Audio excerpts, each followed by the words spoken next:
বাংলাদেশের প্রধানমন্ত্রী তারেক রহমানের ভারত সফর ঘিরে বেশ আশাবাদী ভারত।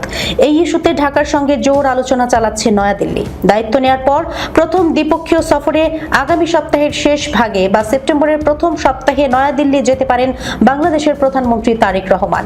তার এই সফরকে সামনে রেখে ঢাকা ও নয়াদিল্লি উভয় রাজধানীতেই জোর প্রস্তুতি চলছে বলে দুই দেশের কূটনৈতিক সূত্রের বরাতে জানিয়েছে ভারতীয় সংবাদ মাধ্যম এনডিটিভি। প্রধানমন্ত্রীর কার্যালয় এবং পররাষ্ট্র মন্ত্রণালয় এখনো আনুষ্ঠানিক কোনো ঘোষণা দেয়নি। কর্মকর্তারাও নাম প্রকাশ করে কথা বলতে রাজি হননি।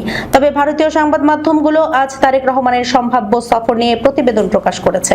এনডিটিভি লিখেছে, সম্ভাব্য এই সফরে ভারতের প্রধানমন্ত্রী নরেন্দ্র মোদীর সঙ্গে তারেক রহমানের বৈঠক হওয়ার কথা রয়েছে।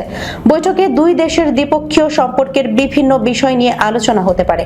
এর মধ্যে বাণিজ্য, যোগাযোগ, জ্বালানি, সীমান্ত ব্যবস্থাপনা ও আঞ্চলিক নিরাপত্তা গুরুত্ব পেতে পারে।